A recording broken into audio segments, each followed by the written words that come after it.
अस्सलाम वालेकुम, मैं हूं आदिल शाहजेब। साल पे साल गुजर गए, कई हुकूमतें आई, तब्दील हुई, कई वज़रा बदल गए, लेकिन ना बदली तो वो है पाकिस्तान रेलवे की किस्मत। हुकूमत किसी की भी हो, दौर कोई भी हो, अवाम की सस्ती और अच्छी जो सवारी है जिसे हम रेलवे का नाम देते हैं, उसके बारे में शायद कोई भी संजीदगी से नहीं सोचता। और यही वजह है कि एक हादसे के बाद हम अगले हादसे का इंतजार करते रहते हैं, चाहे वो मीडिया हो या हुकूमत हो। और फिर वही होता है, इल्ज़ाम तराशी, जिम्मेदारी से फरार, तहकीकात के अहकामात और किसी पतली गर्दन की तलाश जिस पर हादसे की जिम्मेदारी डाल दी जाए। आज भी ऐसी ही सूरत हाल का सामना है। दिन का आगाज जो घोटकी के करीब ट्रेन हादसा हुआ, बड़ी अफसोसनाक खबर के साथ, उसमें अब तक की इतलात के मुताबिक 40 से ज्यादा कीमती जानें जो हैं वो जाया हो चुकी हैं और इस तादाद में इजाफे का भी खदशा है। रात 3:30 बजे सरगोदा जाने वाली मिल्लत एक्सप्रेस की ट्रेन जो है वो 10 से ज्यादा बोगियां उसकी पटरी से उतर गई और मुखालिफ सिम से लाहौर से कराची जाने वाली सर सैयद एक्सप्रेस उन बोगियों से टकरा गई और क़यामत सुगरा का मंजर वहां पर ऐसा बरपा हुआ कि दिल दहल जाए। जो फुटेज हमारे सामने आई है, तरफ से इमदादी कार्रवाइयां शुरू कर दी गई, साथ ही रिवायती इल्ज़ाम तराशी का सिलसिला शुरू हुआ। ये वही लोग कर रहे हैं जिनके लीडर और आज के वज़ीर-ए-आज़म इमरान खान ये कहा। मेरे ख्याल में रेलवे के वजीर को रिजाइन करना चाहिए। कहीं भी दुनिया के अंदर जो आपके कोई रेल का एक्सीडेंट होता है, वजीर रिजाइन करता है। रिजाइन जब तक वो नहीं करता, इंक्वायरी नीचे उसके नीचे इंक्वायरी नहीं सही हो सकती। ये वज़ीर-ए-आज़म इमरान खान साहब फरमा रहे थे जब वो अपोजिशन में थे, लेकिन आज उनके वफाकी वज़ीर इत्तलात फवाद चौधरी ने अपने वज़ीर रेलवे को जब उनसे सवाल हुआ कि क्यों ना वो रिजाइन दें, तो उन्होंने क्या कहा वो आपसे। ये जो साद रफीक के किए हुए गुनाह हैं उनके ऊपर आजम जवाती इस्तीफा दे दें, ये तो बेतुकी बात है। जिस तरह से मैंने अर्ज किया कि पिछली हुकूमतों की गलत पॉलिसी डिसीजन की वजह से हमें एक बड़ी मुश्किलात का सामना है और हम ये भुगत रहे हैं। अब फवाद चौधरी के इल्ज़ामात पर ख्वाजा साद रफीक जो कि साबिक वज़ीर रेलवे हैं, उनके बकौल जब तक सिस्टम बेहतर नहीं होता तो सूरत हाल बेहतर नहीं हो सकती। तो वज़ीर इत्तलात साहब अपने करतूतों का जायजा लें। जो गुल खिलाए आप लोगों ने इस मुल्क में, रेलवे को तो आपने तबाह कर दिया। 95% काम में मुकम्मल करके गया था। ये इतने जालिम हैं, 3 साल में ट्रेन नहीं चला सके, बजाय आप मुझे छेड़ते। आप तो इस्तीफा मांगा करते थे, अपनी बार इस्तीफा लेना याद नहीं आता। ये ट्रैक 30-35 साल पुराना होगा। इसके जो स्लीपर्स हैं वो कंक्रीट के स्लीपर्स हैं जो लेटेस्ट। इनके मेरे सवालों के जवाब दें। तो फिर हादसा क्यों होता है यहाँ पे? इसलिए कि आप मेंटेनेंस नहीं करते, आपने मेंटेन ही नहीं किया। अब इस दौरान सबसे अहम बात जो सामने आई है वो एक एनी शाहिद का बयान है जो इस हादसे में जख्मी हुआ। एनी शाहिद ने जो बताया उसे सुनकर इंतजामिया की गफलत और इंसानी जानों से मुतालिक लापरवाही का अंदाजा आप खुद बखूबी लगा लें। टूटा किसका बोगी का? 10 नंबर मिल्लत एक्सप्रेस। हाँ। हमने इनको कहा था कि आप इसको जो है ठीक करवा लें, तो इन्होंने बोला कि ये ठीक हो जाएगा, कोई मसला नहीं। ठीक करके इन्होंने रिपेयर करके हमें चला दी गाड़ी। लेकिन यहाँ रोड़ी से आगे आते हुए एकदम से फील हुआ कि झटका लगा, गाड़ी का क्लिप टूटा है। जैसे ही फोर्स खत्म हुई और दूसरी गाड़ी वो हमारा डब्बा जो है पलटी हुआ है, पलटी होते ही वो दूसरे ट्रैक पे जाके गिरा। शिकायत की थी कलम टूटा हुआ है? जी, हम लोग ने शिकायत की। कलम टूटा हुआ कि उनको खुद को पता था, गाड़ी लेट ही इसी वजह से हुई थी। अच्छा, कहाँ लेट हुई थी? Karachi cantt station. Karachi cantt से लेट हुई थी कलम टूटने की वजह से। अब यहाँ पर नाज़रीन मामला ये है कि गुज़श्ता हफ्ते ही महकमा रेलवे ने ट्रेन हादसा से मुतालिक अपनी एक रिपोर्ट जारी की और उसमें दावा ये किया गया कि गुज़श्ता 2 साल के मुकाबले में रवां साल इब्तदाई 5 माह में रेलवे हादसात में 23% कमी आई है। अब आज के हादसे के बारे में चेयरमैन रेलवे से एक सवाल हुआ कि ये क्यों ऐसा हो रहा है, क्योंकि एक ये भी है कि ये जो ट्रैक थी इसकी मेंटेनेंस नहीं हुई थी और एक रिपोर्ट भी सामने आ गई थी जिसमें यह कहा गया कि जनाब ये ट्रैक ठीक नहीं है, इस पर हादसा हो सकता है। तो चेयरमैन रेलवे ने क्या कहा उसने? आता है कि भाई ये अगर हम आज इसके ऊपर करोड़ों अरबों रुपए खर्च करेंगे तो वो ML1 जब आएगा तो उसको दोबारा से वो उखेड़ के और दोबारा नई पटरियां डालनी पड़ेंगी। कि इसका जो मुस्तकिल इलाज है कि जब तक वो नहीं होता तो तब तक ये इसकी ट्रैक की हालत बिल्कुल फुल प्रूफ नहीं हो सकती। अब नाज़रीन इस पर तफसीली गुफ्तगू करेंगे। वज़ीर-ए-आज़म इमरान खान के तर्जुमान डॉक्टर शहबाज गिल साहब हमारे साथ मौजूद हैं, लेकिन चंद 2 मिनटों में ज़रा हमारे जो घोटकी के कॉरेस्पॉन्डेंट हैं जायद हुसैन साहब, उनसे पूछते हैं कि आज उन्होंने, जायद हुसैन आप हमारे साथ मौजूद हैं, डॉन न्यूज़ के कॉरेस्पॉन्डेंट हैं घोटकी के, क्या आपने वहाँ पर देखा, जो आपकी आंखों देखा हाल है वो ज़रा हमें मुख्तसरन बताइएगा।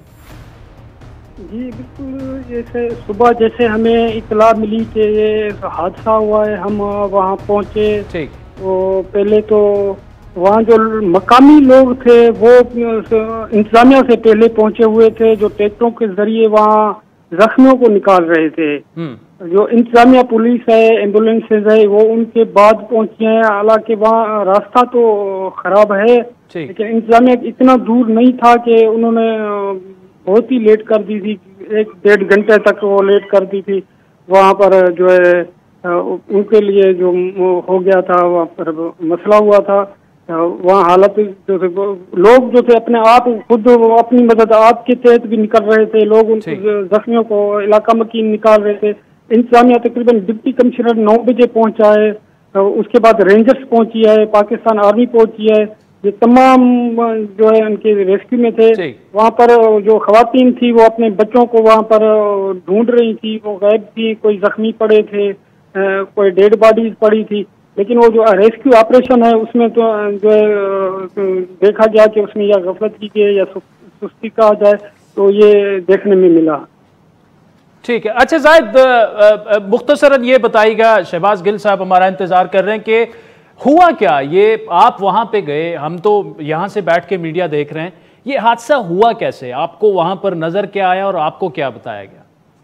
ये वहाँ पर जो मिलित एक्सप्रेस के जो मुसाफिर थे जो वहाँ पर बच गए थे, वो उनसे हमारी जब बात हुई तो उनका कहना था कि जब ये ट्रेन हैदराबाद से निकली है तो 11 नंबर बोगी में जो है जंपिंग शुरू हो गई। ठीक है। उसके बाद हमने जो रेलवे के जो उसमें अमला था उसको शिकायत की, उन्होंने कहा कि रोड़ी में ये ठीक हो जाएगी, रोड़ी में भी ठीक नहीं की, आगे ये उसकी जंपिंग बढ़ती गई, उछलता हुआ दबा गया। फिर भी उन्होंने कोई कान नहीं धरा उनके शिकायत का। आगे जब डेहती क्रॉस किया है, रेती स्टेशन के नजदीक गाड़ी पहुंची है, तो वहां पर ये एक इसकी जो जंप कर रहे थे बोगी, उसके पहिए जो है पटड़ी से उतर गए हैं और अचानक सर सैयद एक्सप्रेस भी वहाँ दूसरी जानिब से आ रही। चले Zahid Hussain, thank you so much for joining. Doctor साहब thank you for joining us. एक और अलमनाक हादसा, लेकिन सवाल तो देखें, हम शुरू से सुबह से इमरान खान साहब के वो पुराने वाले मीडिया वाले हमारे भाई चला रहे हैं कि जी अगर रेलवे का हादसा होता है तो वजीर मुस्ताफ़ी होगा जब तक इंक्वायरी और वो ना, रिगार्डलेस ऑफ दैट उस बहस को साइड पे करते हैं। क्या वजह है कि इंप्रेशन ये हमें मिल रहा है कि इन 3 सालों में भी कम से कम तहरीक इंसाफ वो ना कर सकी जिसका आप लोग दावा कर रहे थे कि हम आके कम से कम रेलवे के ये जो हादसात हैं ये तो कम हो जाए। वजह क्या है उसकी? कम से कम ये तो जो गफलत वाले हादसात हैं ये तो बंद होने चाहिए अब आपकी गवर्नमेंट में। बिस्मिल्लाहिर्रहमानिर्रहीम। आपका बहुत शुक्रिया शाहज़ेब। देखिए, इसमें 2 से 3 चीज़ों पे आपको नज़र रखनी पड़ेगी। सबसे पहले तो ये है कि ये हादसात हो क्यों रहे हैं, इसलिए कि हम 21वीं सदी में हैं और हमारे पास जो इंफ्रास्ट्रक्चर है वो 19वीं सदी का है, 20वीं का भी नहीं है। बिल्कुल इंफ्रास्ट्रक्चर के ऊपर किसी किस्म की इन्वेस्टमेंट नहीं हुई over the years. Political governments आके पॉलिटिकल लोगों को खुश करने के लिए हज़ारों की तादाद में ऐसे लोगों को भर्ती कर देते हैं अदारों में जिनकी ज़रूरत नहीं होती। ऑफ कोर्स वो जिनको भर्ती करते हैं वो आम गरीब आदमी होते हैं, और जब हम भर्ती कर रहे होते हैं तो उस टाइम एक फीलिंग होती है कि एक आम आदमी को रोज़गार मिल रहा है, इसमें ऐसी भी क्या बुरी बात है। लेकिन उस रोज़गार का नुकसान ये होता है कि वो पूरे का पूरा अदारा बैठ जाता है और जो दूसरे गरीब आदमी वहाँ काम कर रहे होते हैं उनका भी आखिर पे सफाया हो जाता है या ख़राबी हो जाती है। और आज जो बेचारे जिनकी अमवात हुई हैं वो भी बेचारे आम लोग थे, वो कोई वो कोई ज़रूर, आपको पता है कि एक ट्रेन में सफ़र जो है वो एक मतवसत तबके से या ज़्यादा से ज़्यादा सफ़ेद पोश तबके से लोग करते हैं। तो आप जब हम उस टाइम एक आम आदमी को रोज़गार देने के लिए मेरिट की पामाली करते हैं, पॉलिटिकल इन्फ्लुएंसेस के तहत हम लोगों को नौकरियां देते हैं, तो उस टाइम हमें सोचना पड़ेगा कि उसका जो इम्पैक्ट है वो भी आम आदमी पे पड़ता है। तो एक तो हमने इंफ्रास्ट्रक्चर डेवलप नहीं किया ओवर द ईयर्स। इसका जवाब एक ही है कि हमें 21वीं सदी में आना पड़ना है, हमें नए ट्रेन ट्रैक्स डालने पड़ने। ML1 का मंसूबा जो है उसमें काम शुरू हो गया, हमारी हुकूमत को आके कि आपको पता है कि वो हम खुद तो कर नहीं सकते थे, नेगोशिएशन करनी पड़नी थी बाहर के किसी मुल्क के साथ। हमारी अपनी तो वो वाली कैपेसिटी नहीं है हमारे मुल्क में इंजीनियरिंग की और दूसरी चीज़ों की कि हम मॉडर्न ट्रेन सिस्टम जो है वो खुद से बिछा सकें। चाइना के साथ उसका मुआहदा हुआ, ऑफ कोर्स पहले उसकी स्टडी होनी थी, स्टडी हुई, फिर उसका PC1 बनना था, वो तमाम चीज़ें होके चाइना के साथ अब जो पिछला साल गुजरा उसके अंदर एग्रीमेंट्स MOUs उसके ऊपर हुए। इस तरक्याती बजट के अंदर उसके लिए पैसा रखा गया है और उस पर अब ये काम शुरू होगा और अभी भी चंद साल लगेंगे उस मंसूबे को पूरा होने में। तो उसके बाद हमें उम्मीद है कि इंशाल्लाह अल्लाह के करम से इन हादसों से हमारी जान छूटेगी। अच्छा डॉक्टर साहब, लेकिन जब तक ये पुराना सिस्टम है तो अनफॉर्चुनेटली हमें कोशिश तो पूरी करनी है बचने की, लेकिन क्योंकि टेक्नोलॉजी सारी रॉटन है और कोई सिस्टम है नहीं। किसी दिन आप सुनते हैं कि फाटक बंद नहीं हुआ और उस वजह से कोई बस आ गया, आके लोग उसके निशाना बन गए। मैं थोड़ा सा ट्रेन के सिस्टम्स को तो नहीं मैं कहूँगा समझता, लेकिन as a consumer, as a public इसके इम्पैक्ट को इसलिए समझता हूँ कि मेरा जो गांव है वो ट्रेन ट्रैक के बिल्कुल साथ है। तो उस वजह से जो कराची और लाहौर की मेन ट्रेन ट्रैक है, फैसलाबाद और कराची का मेन ट्रैक है, उसके बिल्कुल साथ है। तो मैं समझ सकता हूँ कि जो आम पब्लिक है उसको क्या दुश्वारियां हैं। यहाँ पे बड़ा तफसीली आपने जवाब दिया, लेकिन यहाँ पर देखिए सवाल ये कि वो तो अंडरस्टैंडेबल है कि ट्रैक्स जो हैं वो पुरानी हैं, उस पर ML1 पे भी काम हो रहा है, दैट विल टेक टाइम। लेकिन अगर एक ट्रेन डिट्रैक हुई है, ऊपर से दूसरी ट्रेन आके उस पर चढ़ रही है, ये तो प्योरली जो इंसानी गफलत उसे कहते हैं या मिसकम्युनिकेशन कह दें। अब इसका तो फौरन विद इन 24 to 48 आवर्स जो भी जिम्मेदारान है उनको फौरन आप आइडेंटिफाई करके, क्योंकि देखिए प्राइम मिनिस्टर का एक बड़ा प्रिंसिपल स्टैंड रहा है कि ऐसे वाकयात में बिल्कुल जो रेलवे का मिनिस्टर है वो रिस्पॉन्सिबल है, इंक्वायरी हो और वो जवाब दे। और मेरे ख्याल में आज उन्होंने आजम स्वाति साहब से first thing in the morning बात भी की है इस पर। अच्छा देखिए, दो बातें हैं। एक तो प्राइम मिनिस्टर की डायरेक्शन बड़ी क्लियर है कि जो भी इसका जिम्मेदार है उसको सज़ा मिलनी चाहिए और मिलेगी इंशाल्लाह, आप देखेंगे। लेकिन ये हमारा एक अमूमी रवैया है जिसकी वजह से हम अक्सर ऐसी चीज़ें फ़ेस करते हैं। मुझे अच्छी तरह से याद है कि जब हमारे मुल्क में शदीद तरीन टेररिज्म था, तो एक दिन मैं आपको 2007-8 की बात बता रहा हूँ, तो एक बड़े सेंसिटिव नाके के ऊपर पुलिस वाले खड़े थे और वो कोई 10-12 पुलिस वाले इकट्ठे होकर एक ही जगह पर माल्टे खा रहे थे। ड्यूटी उन्हें थी कि उन्होंने वहाँ चौकस रहना है, उन्होंने वहाँ सिक्योरिटी करनी है, और वो तमाम इकट्ठे होकर, इसी तरह आपको पता चला होगा कि 1.5 साल पहले दाता दरबार के सामने एक हमला हुआ था। अगर आप उसकी फुटेज देखें तो वो जो पुलिस की मोबाइल बैठी हुई है, खड़ी है, उसके अंदर सारे बैठे हुए हैं, उसके इर्द गिर्द कोई ड्यूटी नहीं दे रहा, क्योंकि वो एक सेंसिटिव पिकेट के ऊपर खड़े हैं। वो अपनी हिफाजत के लिए भी अलर्ट उस तरह से नहीं है, हालांकि उनको इस चीज़ की ट्रेनिंग दी हुई है, उनको इस चीज़ के रिसोर्सेज दिए हुए हैं। तो हमारा ये अनफॉर्चुनेटली जो एज अ कौम हमारा अमूमी रवैया है जिसमें डिसिप्लिन की बहुत शदीद कमी है। ना हम कितार बनाते हैं, ना हम कहीं पर वेट करना चाहते हैं, जो हमारी ड्यूटी दी हुई है वो खड़े नहीं होते। अगर आप कहीं पे सिक्योरिटी के देख लें, जो हमारे पुलिस और दूसरे जो ऐसे इदारे हैं, तो वो जो जिस तरीके से वो बंदूक पकड़ी होती है, जो बॉडी लैंग्वेज होती है, जितनी लेथार्जिक बॉडी लैंग्वेज होती है, उसमें अगर कोई चीज़ होती है तो जो फर्स्ट रिस्पॉन्स है वो तो आ ही नहीं सकता उतनी देर में, क्योंकि आपके रिफ्लेक्सेस ही तैयार नहीं है। आधे से ज़्यादा लोग आपको टेलीफोन के ऊपर बिजी मौजूद पाएंगे, उनकी जेबों में फ़ोन होंगे, वो निकाल के उन टेलीफोन के ऊपर खेल रहे होंगे। तो ये पूरी दुनिया में जब हादसात होते हैं तो वो गफलत से होते हैं। भले वो आपको याद हो जो फेडेक्स के प्लेन का एक रशियन प्लेन के साथ हवा में हुआ था हादसा, और वो एक यूरोपियन मुल्क का जो कंट्रोल टावर था उन्होंने नेग्लिजेंस की थी, जिसकी वजह से 100 के करीब लोग मर गए थे उन त्यारे हादसे में। सिर्फ एक शख्स ने, जिसने खुद छुट्टी कर ली थी, और जो दूसरा शख्स बैठा हुआ था वो थोड़ी देर के लिए सो गया था या उसने कोताही कर दी थी कंट्रोल टावर के अंदर, और 2 त्यारे आपस में टकरा के आपके सामने कितना बड़ा एक अलमिया हुआ था। ये ज्यादातर जो अलमिये हैं वो पूरी दुनिया में इंसानों की गफलत से होते हैं। ये हमारे यहाँ अनफॉर्चुनेटली इस तरह का ट्रेंड ज्यादा है कि हम अपनी चीजों को सीरियस नहीं लेते। बिल्कुल, ये गफलत से तो होते हैं, लेकिन जब ये गफलत की फ्रिक्वेंसी बढ़ जाए, मतलब देखिए ना, 7 मार्च 2021 को हादसा हुआ, जुलाई 3, 2020 को 20 लोग उसमें मारे गए, इसी तरह फरवरी 28, 2020 को 19 लोग मारे गए, फिर 31 अक्टूबर को हादसा हुआ, 74 पैसेंजर्स उनमें मारे गए। ये फ्रीक्वेंसी, और ये सिर्फ आपकी गवर्नमेंट में नहीं, 2001 से लेकर 21 तक डेटा आप उठा के देख ले, साल में एटलीस्ट 2-3 बड़े जो हैं हादसे इस तरह हो जाते हैं। क्या इसकी एक वजह, मैं उसको किसी सूरत जी ठीक है, इसकी क्या एक वजह ये नहीं है कि हम उठा के किसी को भी मिनिस्टर लगा दें जिसका कोई तजुर्बा ना हो, जिसे रेलवे का पता ना हो, for the sake of it? नहीं, मैं इसको ऐसे बताता हूँ, मैं इसको ऐसे बताता हूँ, इसको ऐसे देख लीजिए, आपको ये समझ आएगी।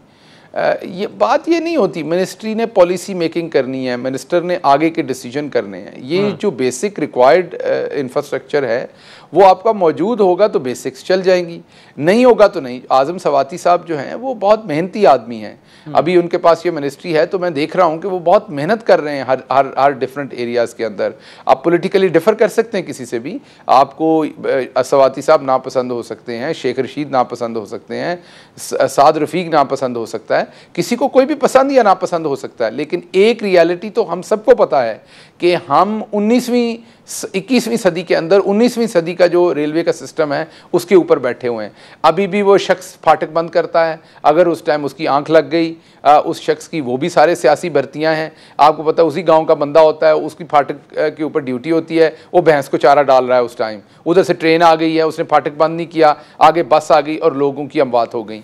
तो हमारा अमूमी रवैया बेहतर नहीं है, एक तो एज अ कॉम, मैंने आपको डिफरेंट एग्जाम्पल्स पहले दी हैं, और उसके साथ साथ ऑन टॉप ऑफ दैट इसका पूरे का पूरा सिस्टम ही जो है, टेक्नोलॉजी जो है वो पुरानी है, इसमें सज़ाएं भी देनी पड़ेगी, दोबारा आपको ट्रेनिंग भी करनी पड़नी है, दोबारा अपने जो मामला हैं उन्हें दुरुस्त भी करना पड़ना है, और उसके साथ साथ ML1 को जल्दी ख़त्म करना पड़ना है। इसकी इंसानी जान जब जाती है तो उसकी आप क्या तौजीह दे सकते हैं, उसको आप क्या डिफेंड कर सकते हैं? ये एक सानेहा है और ये गलत हुआ है, ये नहीं होना चाहिए था, और इसमें जो जिम्मेदार है उसको सजा मिलनी चाहिए। ठीक, चले डॉक्टर शहबाज गिल साहब, thank you so much for joining अस। राज़ी के तर्जुमान को आपने सुना इस पूरे मामले पर, बड़ा हमें भी अफसोस है, इतनी सारी जानें ये ज़ाया हो गई, लेकिन इट्स अबाउट टाइम के गवर्नमेंट चूंकि अब ऑलमोस्ट 2.5-3 साल हो गए हैं इक़्तिदार में, तो सियासी भर्तियों पर डाल देना, ये सारी चीज़ें उस पर डाल देना, एक एटलीस्ट कंक्रीट एक प्लान होना चाहिए गवर्नमेंट के पास कि ये मसाइल थे रेलवे में, और कम से कम ये हादसात पे तो काबू पा लें। चले ML1 बनेगा, उसमें 10 साल और लग जाएं, लेकिन ये इंसानी गफलत वाले जो मामलात हैं, ये तो pure management it comes down to. तो होपफुली प्राइम मिनिस्टर साहब ने अब इंक्वायरी के अहकाम भी दे दिए हैं और कुछ हमें अच्छा सुनने को और देखने को मिलेगा पाकिस्तान रेलवे में। वक्त वो चाहता है एक ब्रेक का, जिसके बाद सेनेट में कुछ मामलात गड़बड़ दिख रहे हैं, खुसूसन जो कायमा कमेटियां हैं, जो उस पर ह्यूमन राइट्स की जो कमेटी है वो अचानक ओपोजिशन से उड़कर गवर्नमेंट के पास पहुंच गई। ये मामला क्या है? सेनेटर शरी रहमान साहब हमें ज्वाइन करेंगे हमारे साथ।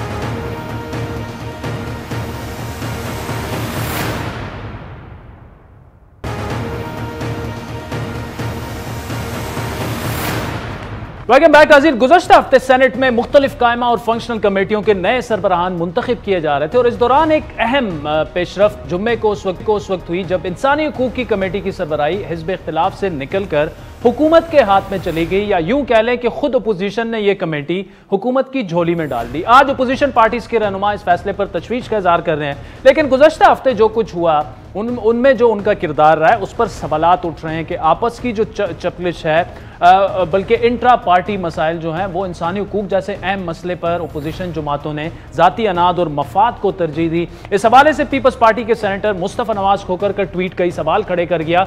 उन्होंने कहा कि इंसानी हुकूक कमेटी की सरबराही हुकूमत के पास जाने और उसे फंक्शनल कमेटी से कायमा कमेटी में तब्दील करने से उसके पर काट लिए गए हैं। साथ ही उन्होंने यह भी कहा कि उस मौके पर उन्होंने खड़े होकर एहतजाज किया, लेकिन सामने की नशिस्तों पर खामोश कुन हैरान जो थी वो हकीकत जो थी वो झलक रही थी, वहां से हैरान कुन वहां पे खामोशी थी। उनका इशारा यकीनन अपने ही दोस्तों की तरफ था। इस तमाम मामले पर साफ़ी एजाज सैयद ने भी एक कॉलम लिखा जिसमें उन्होंने ये बताया कि जब इंसानी हुकूक कमेटी के अरकान की फहरिस्त पर उन्होंने नज़र डाली तो वो हैरत ज़दा हो गए, क्योंकि उसमें पीपल्स पार्टी की तरफ से सेनेटर मुस्तफ़ा नवाज खोकर का नाम गायब था। जुमे को सेनेट में इंसानी हुकूक कमेटी के बंद कमरे इजलास में जो खबर बायद आई वो कुछ ये बता रही है कि पीपल्स पार्टी ने अपने ही सेनेटर मुस्तफ़ा नवाज खोकर से सेनेट में कायदे हिज़्ब इख्तिलाफ के मामले पर बाप पार्टी से वोट लेने पर इख्तिलाफात के बायस उन्हें शायद ह्यूमन राइट्स कमेटी में डाला ही नहीं। ये एक नुक्ता नज़र है। जबकि कमेटी को नून लीग भी कर दिया गया, जहां नून लीग के सेनेटर मुशाहिद हुसैन सैयद ने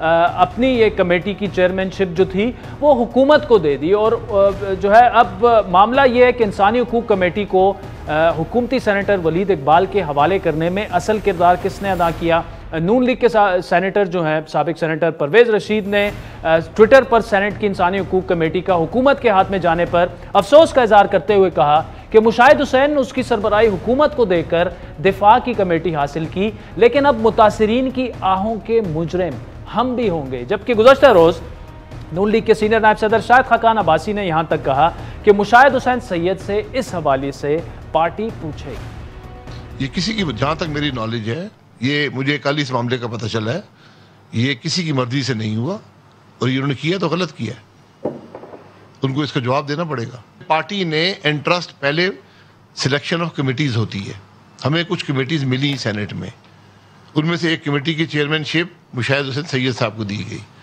उनके पास ये राइट नहीं है कि वो खुद जाकर फैसला कर लें कि मैं तब्दील कर लूंगा, दूसरी कमेटी ले लूंगा, ये उनको राइट नहीं है। शो कॉज देंगे अब इन्हें, ये उनके जो लीडर है हमारी पार्लियामेंट्री पार्टी की, उनसे पूछेंगे। But the house is not in order, एक बंदा अपनी मर्जी से बदल, house is not in order, बिल्कुल नहीं है।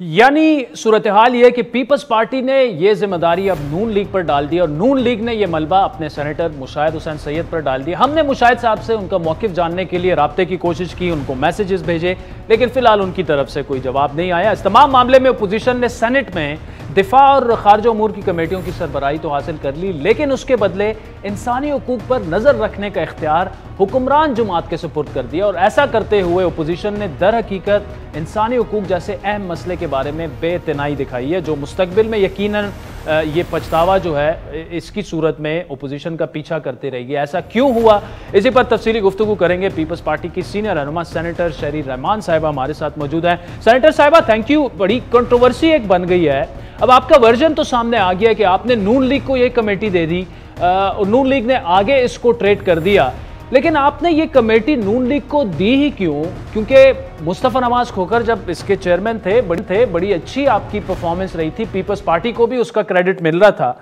आपने क्यों नून लीग को ये कमेटी दे दी? जिस दिन इलेक्शंस हो रहे थे तो मैंने सुबह 7 बजे लिस्ट देखी, सुबह ही सुबह आती है रात, लिस्ट देखी कि 10 बजे ह्यूमन राइट्स का होना था, रात को ये लिखा था। फिर देखा मैंने उसकी जगह डिफेंस लिखा हुआ है, तो मैंने सेनेट फोन किया, मैंने कहा अरे ह्यूमन राइट्स कहाँ गया? कहने लगे जी वो तो स्वैप हो गया गवर्नमेंट के साथ, नवाज लीग वालों ने कर लिया। तो मैंने कहा आई एम सॉरी, ये कैसे हो सकता है, ये तो अपोजिशन की कमेटी होती है। फिर मैंने यूसुफ रजा को कहा, मैंने कहा ये मेरी नजर में आई, ये कैसे हुआ? उतने में नो पॉइंट, फिर क्राइंग ओवर स्पिरिट, मैंने रजा रबानी को मेरे साथ हाउस में थे, मैंने कहा आप चले मेरे साथ, आपकी कमेटी हम ट्रेड कर देते हैं इफ यू डोंट माइंड। उसका इलेक्शन नहीं हुआ था, बाकियों के इलेक्शन भी हो चुके थे। He said absolutely. मैंने कहा देखिए ये जरूरी है कि ऑपोजिशन के पास रहे, तो ही अग्रीड, ही राइट हुई। तो हम दोनों सीधे गए चेयरमैन सेनेट के पास, उन्होंने भी कहा अच्छा मैं बात करता हूँ जिस मेंबर को गई है कि वो ट्रेड कर ले। ये होता है, मतलब ऐसा नहीं है कि जाहिर है जिस तरह वो डिफेंस ट्रेड हुई और ह्यूमन राइट्स ट्रेड, मैंने कहा आगे ट्रेड कर ले, हमें वापस दे दें, हम इससे बेहतर कमेटी आपको देते हैं आपकी नजर में, क्योंकि ये तो पब्लिक इंटरेस्ट कमेटी है और कभी भी ये गवर्नमेंट के पास नहीं होनी चाहिए, उनका एहतसाब उसमें होता है। अब ये सिचुएशन ऐसी बनी कि उन्होंने कहा मैं कोशिश करता हूँ। हम फिर शाम को वापस गए, मैं खास वापस आई कि मैंने कहा ये मत दें, आप बेशक किसी ऑपोजिशन मेंबर को दे दें, लेकिन पैर रखें। और पीपल्स पार्टी को इंटरेस्ट है, उन्होंने कहा देखिए मैंने बहुत कोशिश की, मैं रात को भी करूंगा, मुल्क से बाहर है। फिर उनका कोई रात को मेरे ख्याल में 12 बजे एक फोन आया कि बहुत कोशिश की, जो साहब ने भी की, दूसरे मेंबर्स हमारे जितने भी ह्यूमन राइट्स में इंटरेस्टेड हैं उनको भी हमने कहा, फ्रंट रो में जो हैं उन सब ने कोशिश की। तो लेकिन जाहिर है जब तक मेंबर्स अग्री नहीं करता, जिसके पास जो चेयर है और हुकूमत अग्री नहीं करती, क्योंकि उनके पास चला गया। वेरी वेरी सैड और अफसोसनाक सिचुएशन है। बाद में भी हम कोशिश करेंगे, लेकिन मेरा नहीं ख्याल है वो देने हम तैयार। लेकिन सेनेटर साहब आपसे पहले जो मेरी बात हो रही थी, आपने कहा कि आजम नज़ीर तारड़ साहब हैं जो नून लीग के पार्लिमानी लीडर हैं सेनेट में, उन्होंने बाकायदा दरख्वास्त की यूसुफ रजा गिलानी से कि ह्यूमन राइट्स कमेटी हमें दी जाए। अब नून लीग ये कह रही है कि जी ये तो मुशाहिद हुसैन सैयद साहब ने खुद से ट्रेड की और वो उनसे पूछेंगे। मतलब उनका वर्जन बड़ा क्लियर है कि ये नून लीग का फैसला नहीं है, मुशाहिद हुसैन साहब ने जाती हैसियत में ये फैसला किया। होता जी, सवाल नहीं पैदा होता कि मैं उठ के ट्रेड कर लूं, या रजा रब्बानी जो बहुत सीनियर है, फॉर्मर चेयरमैन रह चुके हैं, फॉर्मर चेयरमैन फारूक नाइक भी रह चुके हैं, हम सीनियर लोग उठ के सुबह ट्रेड, यूसुफ रजा गिलानी भी नहीं ट्रेड कर सकते, हम पूछ के करते हैं जी, ये ऐसा होता नहीं है। इतनी बड़ी ट्रेड आप अपनी पार्टी से बगैर पूछे नहीं कर सकते, और अगर कर सकते हैं, और मैं मुशाहिद हुसैन साहब पुराने सेनेटर है हमारे, तो बहुत, में तो मेरे साथ जर्नलिस्ट भी रह चुके हैं, जब मैं सहाफ़ी थी, एडिटर थे हम दोनों। बात ये कि मैं उनकी बहुत इज्जत करती हूँ, जो भी ट्रेड हुआ उन्होंने जो भी किया, मुझे ये मेरे इल्म में नहीं है, हमने तो सुबह उठ के देखा और फिर एडी चोटी का जोर लगाया कि इलेक्शन से पहले ये मैनेज हो जाए, कि और ये होता है जैसे इन्होंने किया, पार्टी टू पार्टी हो जाए, लेकिन नहीं हो सका, और उन्होंने वो जाहिर है जिस मेंबर से लिया गया उन्होंने कहा कि मुझे आप फुटबॉल ना करें, मैंने अब ये सेटल कर। चले ये ट्रेड की बात साइड पे कर दें। सेनेटर मुस्तफ़ा नवाज खोखर जो इससे पहले चेयरमैन थे और सारे उनकी तारीफें कर रहे हैं, जिन इश्यूज पे वो बात करते थे कोई उस पर नहीं उठा सकता। अब एजाज सैयद ने जो कॉलम लिखा उसके मुताबिक पीपल्स पार्टी ने जो लिस्ट दी इस कमेटी के लिए, उसमें मुस्तफ़ा नवाज खोखर का नाम ही नहीं था। मतलब पीपल्स पार्टी खुद से भी नहीं चाहती थी कि मुस्तफ़ा नवाज खोखर कमेटी में आए।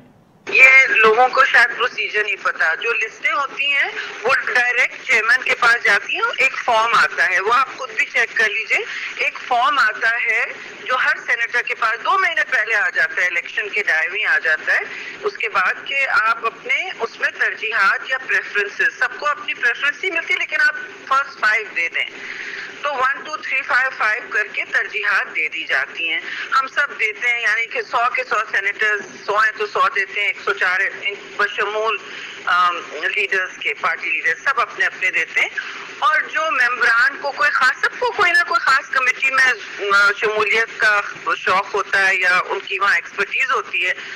इवन सीनियर पीपल कहते हैं हमारी ये प्रायोरिटी है, keep it in mind, parliamentary leader को कह देते हैं, लीडर ऑफ अपोजिशन को कह देते हैं, या लीडर ऑफ हाउस जो भी द केस हो कह देते हैं कि अच्छा नहीं होता तो फिर बाद में हम इलेक्शन के पहले या बाद भी ट्रेड कर लेते हैं, हम स्वैप कर लेते हैं कि भाई मुझे नहीं मिला, मसलन एनी मारी ने कहा मुझे वाटर चाहिए, उससे नहीं मिला तो हम कहते हैं अच्छा मुझे मिला तो I give it to you, मैं साइन करना होता है फॉर्म। लेकिन स्वैप करने के लिए भी या अपनी तरजीहात देने आपको फॉर्म भर के सेक्रेटेरिएट देना होता है, फिर चेयरमैन सेनेट की सवाबदीद है, ये रूल्स के मुताबिक भी है, वो डिसाइड करते हैं, लेकिन वो इज्जत करते हैं आपकी तरजीहात का, वो कोशिश करते हैं फर्स्ट 2 या 3 आपकी प्रायोरिटीज हो जाए। जो चेयरमैन बन रहे होते हैं वो पार्टीज लिस्ट दे देती हैं कि जी इनको तो बनना ही है, और हम मुस्तफा खोखर ने अपेरेंटली लिस्ट दी नहीं फॉर सम रीजन, तो उससे ये हो गया कि चेयरमैन सेनेट ने उनको रैंडमली एलोकेट कर दिया, he was the one senator who didn't give his list. तो मैंने कहा, फिर मैंने सेनेट चेयरमैन से कहा प्लीज उनको उनकी पुरानी कमिटीज दे दें, that is just the easiest way to do it, ठीक है ना।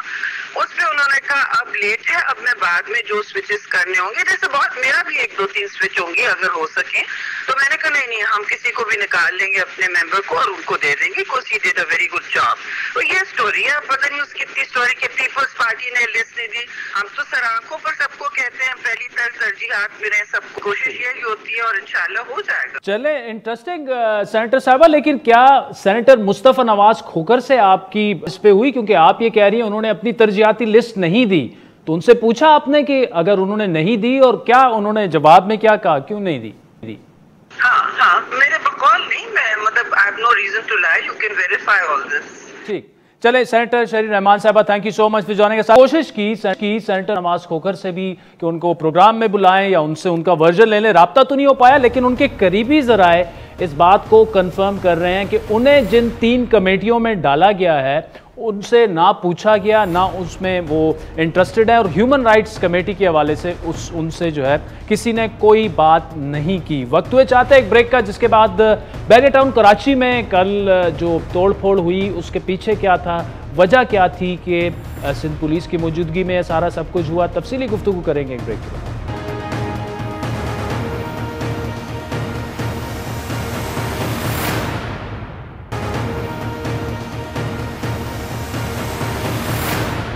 वेलकम बैक नाज़रीन। गुज़श्ता माह बैरियर टाउन कराची की इंतजामिया की जानिब से हैवी मशीनरी की मदद से गबोल गोड समेत दीगर आबादियों को मिसमार करने के मनाजिर हमारे सामने आए, जिसमें बैरियर टाउन इंतजामिया की जानिब से तशद्दुद का बेदरेग इस्तेमाल हुआ। वीडियोज़ हमने देखी और फिर पहली बार बैरियर टाउन कराची के खिलाफ क्रिमिनल मुकदमा भी कायम किया गया। अभी इस वाक़े को एक ही माह गुजरा था कि गुज़श्ता रोज़ बैरियर टाउन कराची के बाहर हज़ारों मुजाहिरीन जमा हुए, उन्होंने अपनी ज़मीनों पर नाजायज़ कब्जे का इल्ज़ाम लगाया और फिर हाउसिंग सोसाइटी में हमने देखा कि कुछ लोगों ने ज़बरदस्ती घुसकर हंगामा आराई की, तोड़ फोड़ शुरू कर दी। अब ये हंगामा आराई एहतजाजी धरना जो था वो सुपर हाईवे से बैरियर टाउन के मरकजी दरवाजे के बाहर मुंतकिल किए जाने के बाद शुरू हुआ। मरकजी दरवाजे के सामने एहतजाज के दौरान नामालूम अफराद ने बैरियर टाउन के मरकजी दरवाजे से अंदर वो दाखिल हुए और वहां तोड़ फोड़ शुरू कर दी, जिसके बाद जलसा गाह से ऐलान किया गया कि शरपसंदों का ताल्लुक उनसे नहीं है और पुलिस उन्हें हिरासत में ले। लेकिन मुजाहिरीन ने यह तोड़ फोड़ बदस्तूर जारी रखी। बदकिस्मती से मुस्तकबिल में भी एहतजाज का रास्ता इख्तियार करने का इंदिया दिया। अब इस एहतजाजी धरने में GM सैयद के पोते जलाल महमूद शाह की सिंध यूनाइटेड पार्टी के अलावा कादिर मक्सी की सिंध तरक्की पसंद पार्टी, अयाज लतीफ़ पलीजो की कौमी अवामी तहरीक, खालिक जुनेजो की GA सिंध महाज समेत अवामी वर्कर्स पार्टी, अवामी जमहूरी पार्टी, सिंध मज़ामती तहरीक, हारी कमेटी और इंडिजिनस राइट्स और दीगर जमातें भी शामिल थीं। लेकिन मामला यहाँ पर यह है कि जो भी उनके मुतालबात थे, ये एहतजाज जो था उन लोगों ने क्या किया था जिन बेचारों ने पैसे अपने दो पाइयाँ इकट्ठे करके वहाँ पर अपनी प्रॉपर्टी ली, किसी ने ज़मीनें ली हैं, उसको नुकसान पहुँचाया गया। तो इस पर तफसीली गुफ्तगू करेंगे। हमें ज्वाइन किया कौमी अवामी तहरीक के सरबरा अयाज लीजो साहब ने। पुलिस साहब, जो भी बैरियर टाउन में हुआ, मुजाहिरीन के मुतालबात थे वो अपनी जगह, लेकिन जितने सिंधी नेशनलिस्ट ऑर्गेनाइजेशंस थी या बाकी जो ह्यूमन राइट्स ऑर्गेनाइजेशंस भी कुछ आई, हुजूम में इकट्ठा हो गया, लोगों की नुकसान इमलाक को नुकसान पहुंचा और मॉब जस्टिस जिसकी हमेशा हमने मुजम्मत की है, क्यों ऐसा हुआ, क्यों हुआ क्या वहां पर, आपसे सुनना चाहेंगे। अब इस बात के 3 पहलू हैं आदिल सिंह जी। पहला पहलू ये कि ये सैकड़ों हजारों सालों से ये जोगचो, बुरफत, गबोल, कलमती, खासकेली, ये पालारी, ये आबाद हैं। इनके देहात बगैर लीगल प्रोसेस के उनके गांव मिसमार किए गए हैं, उनकी जगहें तोड़ फोड़ की गई है। ये एक पहलू है। दूसरा पहलू ये है कि कल इस जो डेमोन्स्ट्रेशन था, प्रोटेस्ट था, उसमें आई वॉज नॉट देयर, मैं उस वक्त हैदराबाद में था, मैं उसको देख रहा था। तो उसमें ये एहतजाज जितने भी होते हैं वो पुरअमन तौर पे होते हैं, जमहूरी तरीके से होते हैं और पुरअमन जमहूरी एहतजाजों की हम और आप सब मिलकर सपोर्ट करते हैं और इस एहतजाज की भी हमने इसलिए सपोर्ट की है और अवामी हुकूक के लिए पाकिस्तान भर में जहां भी अवाम अपने हुकूक के लिए निकलेगा उसकी सपोर्ट करते रहेंगे, बशर्ते कि वो पुरअमन हो। अब जिन भी चंद लोगों ने, मैं उनको सियासी कारकुनान नहीं समझता, जिन भी चंद लोगों ने शरपसंदों ने तोड़ फोड़ की है, अब उसका तीसरा पहलू यह है कि बहरिया या किसी भी स्कीम के मालिकान से, उसको ऑर्गेनाइज करने वालों से हमें इख्तिलाफात, शिकायत और कंप्लेन हो सकती हैं, मगर लोग अपनी जमा पूंजी खर्च करके, अपनी जिंदगी के पैसे जमा करके किस्तों पर फ्लैट लेते हैं, दुकान लेते हैं, मोटरसाइकिल्स और गाड़ियां लेते हैं, उनको नुकसान पहुंचाना, उनकी तोड़ फोड़ करना किसी भी सियासी स्लोगन में, किसी भी एडमिनिस्ट्रेटिव स्लोगन में जस्टिफाइड नहीं हो सकता। इसलिए कल जिस भी शख्स को तकलीफ हुई है, बहरिया के जिस भी वकील को, आने जाने वालों को, मैं उनसे, हालांकि आई वाज नॉट देयर, मगर लोग एहतजाज करने वाले भाइयों की तरफ से, हालांकि उनकी अक्सरियत भी पुरअमन थी, मैं उनसे एक्सक्यूज करता हूं जिनको तकलीफ हुई है, मैं माजरत करता हूं, क्योंकि कराची में बसने वाले, उर्दू बोलने वाले हों, सिंधी, बलूची, पश्तो, पंजाबी, कोई भी बोलने वाले हों, हमारे हम वतन हैं, पाकिस्तान के सिटीजन हैं, सिंध के सिटीजन हैं। अच्छा पुलिस साहब, सिंध हुकूमत के किरदार पर अगर बात करें, उनके बकौल हमने मुजाहिरीन को बिल्कुल इजाजत दी, रोका नहीं, उसके बावजूद वो आपे से बाहर हो गए, पुलिस भी वहां खड़ी हुई थी, तो क्यों पुलिस ने भी नहीं रोका इनको? गवर्नमेंट को यकीनी बनाना चाहिए था कि कोई तोड़ फोड़ ना हो। और फिर बहरिया के अंदर जब इतने बड़े बैरिकेड्स लगे हुए थे, रास्ते बंद थे, तो अंदर लोग कैसे आए और किस तरह तोड़ फोड़ हुई, उसकी इन्वेस्टिगेशन होनी चाहिए और जो लोग तोड़ फोड़ में मुलविस हों उनके खिलाफ मुकदमा दर्ज होने चाहिए। मगर मैं नहीं था, उसके बावजूद झूठी FIR मेरे खिलाफ भी दर्ज कर दी गई है। इस तरह भी ना हो कि नहते लोग जो आखिर में पुरअमन एहतजाज करके वापस जा रहे हों उनको रगेदा जाए, असली क्रिमिनल्स भाग जाए और नहते लोगों को टार्चर किया जाए, उनको गिरफ्तार किया जाए। तो बिल्कुल जो मुलविस लोग हैं उनको गिरफ्तार किया जाना चाहिए और उन पे साफ शफाफ मुकदमे चलने चाहिए और उसके साथ ही बहरिया के मिसमार किए गए देहातियों के साथ भी इंसाफ होना चाहिए। ठीक। ठीक, चले अयाज लतीफ़ पलीजो साहब, आपने सुना इनकी जमात भी नाज़िर मिलती, ऑल्दो ये खुद वहाँ पे नहीं थे, लेकिन वो माफ़ी मांग रहे हैं कि जिनका वहाँ पर नुकसान हुआ। वक्त चाहता है एक ब्रेक का, जिसके बाद आपसे दोबारा मुलाकात।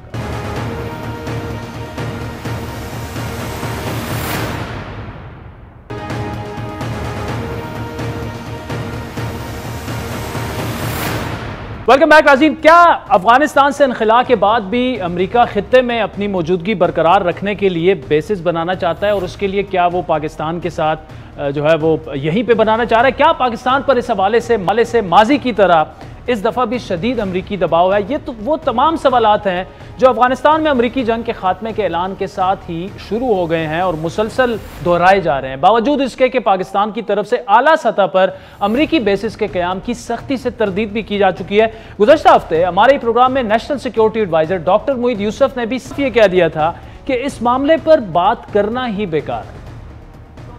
Am I right कि पाकिस्तान ये कह रहा है कि कोई फौजी अड्डा, कोई इस तरह की चीजें नहीं देंगे उनको? बिल्कुल दो टोक अल्फाज में ये बात हुई है, क्लियरली हुई है कि बेसिस की बात उठाना ही फजूल है, because Pakistan simply will not go there. लेकिन इन तमाम तरदीदों और वजाहतों के बावजूद आज भी यह सवाल सामने खड़ा है कि क्या अमेरिका और पाकिस्तान के दरमियान बेसिस के क़याम पर बातचीत हो रही है, और क्या इस मरतबा पाकिस्तान सख्त शराइत के साथ अमेरिका से बात कर रहे हैं, और क्या अमेरिका पाकिस्तान के अलावा भी दीगर ऑप्शंस की तरफ भी देख रहा है? न्यूयॉर्क टाइम्स में शाया होने वाली आज की खबर के मुताबिक CIA अफगानिस्तान से अमरीकी फौजियों के इनखला के बाद अफगानिस्तान में किसी मुमकिन कार्रवाई के इम्कानात को जारी रखने के हवाले से रास्ते तलाश कर रहे हैं, और इस हवाले से इस मरतबा उसके सामने इंतहाई कम ऑप्शंस हैं। न्यूयॉर्क टाइम्स के मुताबिक अमेरिका और पाकिस्तानी हुकाम के दरमियान बातचीत में पाकिस्तान ने अमरीकी अड्डों के इस्तेमाल के बदले में कुछ कड़ी शराइत सामने रख दी हैं, जिनमें एक शर्त यह भी है कि पाकिस्तान की सरजमीन से होने वाली कोई भी अमरीकी कार्रवाई जो है उसे पाकिस्तान मुस्तरद करने, रद्द करने का पाकिस्तान को इख्तियार होगा। न्यूयॉर्क टाइम्स के मुताबिक अमरीकी हुकाम का मानना है कि पाकिस्तान अमरीकी अड्डों की इजाजत देना चाहता है, लेकिन उस सूरत में कि उसके इस्तेमाल से मुतालिक जो है वो मुकम्मल आगाही हो।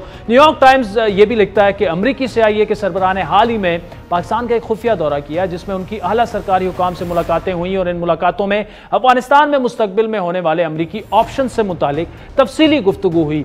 अब पाकिस्तान की तरफ से इस हवाले से मस्बत जवाब ना मिलने के बाद अमरीका दीगर ऑप्शंस की तरफ भी देख रहा है। पाकिस्तान के सख्त मौक़िफ़ और अमरीका को दो टोक जवाब की बात अगर करें, यही सवालात मैंने मुशीर कौम सलामती डॉक्टर मोईद यूसुफ के सामने रखे, उनका जवाब सुने।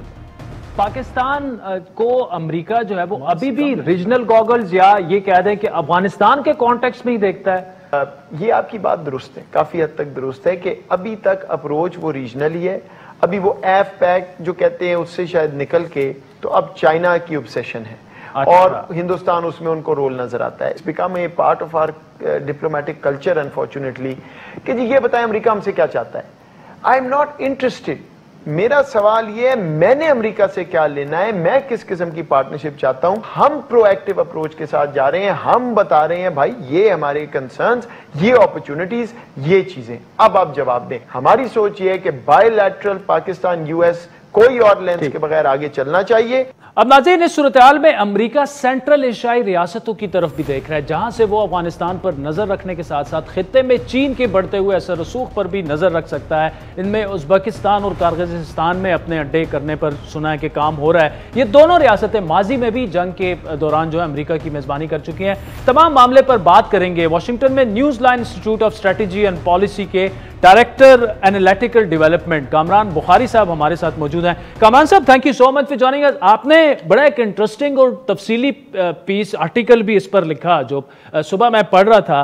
क्या आप समझते हैं कि पाकिस्तान इस वक्त इस पोजीशन में है कि अमेरिका को बेसिस ऑफर कर सके? क्योंकि इमरान खान की गवर्नमेंट है, उनका एक प्रिंसिपल स्टैंड रहा है कि हम इस जंग में नहीं जाना चाहते। माजी में भी अमेरिका को अड्डे दिए गए, बड़ी खुलकर उन्होंने मुखालफत की, लेकिन क्लैरिटी नहीं है। क्या आपको क्या नजर आ रहा है? क्या पाकिस्तान ये करेगा या अमेरिका के पास और ऑप्शंस भी हैं, उस जानिब अमेरिका जा सकता है?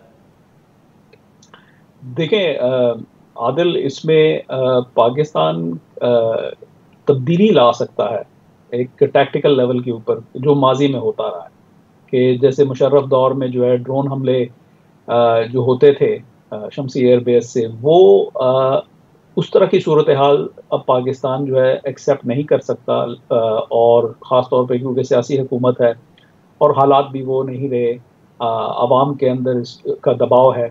लेकिन ये कहना कि भाई अब हम कोई भी अड्डे नहीं देंगे या कोई भी ताउन नहीं करेंगे, ये हकीकत से बहुत दूर है। उसकी वजह ये है कि ये पाकिस्तान के अपने मुफाद में है। देखें, टीटीपी की इंसर्जेंसी जो है वो फिर से जोर पकड़ रही है। इसके ऊपर अभी मीडिया के अंदर बातचीत तब होना शुरू होगी, अफसोस से मुझे ये कहना पड़ता है कि जब एक्चुअली जो है धमाके होने शुरू हो जाएंगे। लेकिन और जब तक वो नहीं हो रही तो हम समझते हैं कि टीटीपी जो है बस वो गायब हो चुकी है या कहीं बैठी हुई है और अब उस तरह से हमें नुकसान नहीं पहुंचा सकती। और अगर टीटीपी ना भी हो, अफगानिस्तान में अगर तालिबान जो है वो गलबा पाएंगे तो उसका नज़ला पाकिस्तान पे गिरेगा। तो ये पाकिस्तान के मुफाद में है कि अमेरिका पूरी तरीके से यहाँ से खैराबाद कह के चला ना जाए, उसके पास कुछ ना कुछ वसाइल हों, कोई ना कोई फैसिलिटीज़ हों जहाँ पे इसको मैनेज कर सके, वरना पाकिस्तान के ऊपर आ जाएगा कि आप मैनेज करें। अच्छा कामा साहब, आपने 2-3 इंटरेस्टिंग बात, एक तो ये कि आप समझते हैं कि बेसिस किसी भी सूरत में हो, लेकिन अमेरिका की मौजूदगी यहाँ पर वो खुद पाकिस्तान के मफाद में है, और उसका ऑब्वियसली कॉन्टेक्स्ट आपने अफगानिस्तान बताया कि कल को वहाँ कुछ भी होता है तो एटलीस्ट पाकिस्तान को अकेले उससे डील नहीं करना पड़ेगा। लेकिन साथ में आप ये कह रहे हैं कि ये हकीकत से दूर है। अगर यहाँ पे हम कहें कि जी कोई अड्डों की बात नहीं हो रही, देखिए शाह महमूद साहब कैटेगोरिकली डिनाई कर चुके हैं, फिर मुईद यूसुफ साहब नेशनल सिक्योरिटी एडवाइजर वो हमारे ही शो में कह चुके हैं कि इस पर बात करना जो है वो भी बेकार है। तो क्यों आपको क्यों लग रहा है कि ये होके रहेगा, क्योंकि ये पाकिस्तान के मफाद में? देखिए, जो सियासी ओहदेदार जैसे वज़ीर ख़ारजा साहब हैं, मुईद यूसुफ साहब सिक्योरिटी एडवाइज़र, तो जाहिर है बहैसियत ऑफिशियल के, बहैसियत हुकूमत के तर्जुमान के तो उनको पब्लिक रिलेशंस मेंटेन करनी है, ये उनकी जॉब डिस्क्रिप्शन में है और इसमें कोई गलत बात नहीं है। लेकिन ये है कि जब जियोपॉलिटिक्स होती है, लेन देन होता है, तो उसको मैनेज करना पड़ता है। तो मैं समझता हूँ कि अगर शाह महमूद कुरैशी साहब या नेशनल सिक्योरिटी एडवाइज़र जो हैं वो जो बात कह रहे हैं वो इस चीज़ की अक्कासी है, वो अवाम को ये बताना चाह रहे हैं कि हम वो वाला हाल नहीं करेंगे जो मुशर्रफ दौर में हुआ था कि बिल्कुल खुली छुट्टी अमेरिका को दे दें। हम उनके साथ जो है लेन देन ऐसा करेंगे कि जिसमें हमारा कोई नुकसान ना हो और हमारे पास इनपुट हो, हमारे पास एक वोट हो और हमारी मर्जी भी चले। तो वो ये कह रहे हैं। मैं नहीं समझता उनकी बात में कहीं पे भी उन्होंने कोई ये कहा है कि भाई बिल्कुल ही हमें अमेरिका की जरूरत नहीं, हम खुद संभाल लेंगे। ये तो हकीकत से बहुत दूर एक बयान है। अच्छा कामरान साहब, जाते हुए मैं आपसे ये जरूर पूछूंगा कि एक जो बार बार ये कहा जा रहा है कि अमेरिका पाकिस्तान को हमेशा रीजनल गॉगल से देखता है, अफगानिस्तान के कॉन्टेक्स्ट में देखता है। अब ये कहा जा रहा है कि अब चूंकि अफगानिस्तान ऑलमोस्ट वो विड्रॉल कर रहे हैं तो अब चाइना के कॉन्टेक्स्ट पे, चाइना के गॉगल से पाकिस्तान को देखा जाएगा। क्या वाकई ऐसा है? और ऐसे में तो फिर अगर प्रेजेंस यहाँ पे रहती है उससे तो चाइना को भी फिर मसला होगा। जी देखें, चाइना का इशू डिफरेंट है और जो मेरा मजमून है नेशनल इंटरेस्ट में, उसने बात एक ज़रा मुख्तलिफ की थी। वो ये था कि देखें पाकिस्तान में तो आपको जो है फैसिलिटीज़ की ज़रूरत होंगी तालिबान को डील करने के लिए अफगानिस्तान को, लेकिन सेंट्रल एशिया के में अगर आप ज़्यादा इन्वेस्ट करेंगे जहाँ पे अमेरिकी फुटप्रिंट इतना नहीं है, बहुत ही लाइट है, तो आपको तालिबान को भी मैनेज कर सकेंगे और चीन को भी कर सकेंगे। जहाँ तक पाकिस्तान का चीन का ताल्लुकात है, देखें पाकिस्तान को ये चीज़, पाकिस्तान के जो स्टेक होल्डर्स हैं, जो डिसीजन मेकर्स हैं, स्ट्रेटजिस्ट हैं, वो इस चीज़ से बखूबी वाकिफ़ हैं कि चीन और अमेरिका की अब जो है वो एक कंपटीशन चल रहा है। तो पाकिस्तान वहाँ उस पूरे कंपटीशन में पाकिस्तान कहाँ होगा, और मैं समझता हूँ बैलेंस करना पड़ेगा। और अगर बैलेंस नहीं किया तो नुकसान होने का जो है ना अंदेशा है। तो मैं समझता हूँ वो बखूबी वाकिफ़ हैं। चैलेंज है कि कैसे बैलेंस किया जाए, किस तरीके से किया जाए। अमेरिका की बहुत सारी चीज़ों में पाकिस्तान को ज़रूरत है, चीन भी बहुत सारी चीज़ों में पाकिस्तान की मुआवनत करता है। दोनों ममालिक से बेहतर ताल्लुकात रखने की ज़रूरत है। तो ये एक बैलेंसिंग एक्ट है जिसको पाकिस्तानी रियासत ने आगे लेके चलना है। ठीक, कामरान बुखारी साहब, थैंक यू जॉइनिंग अस। नाज़रीन, आज के प्रोग्राम पर आपके फीडबैक के मुंतज़र रहेंगे। हमारा ट्विटर हैंडल है @आदिल शाहज़ेब। मुझे मेरी टीम से इजाज़त दीजिए।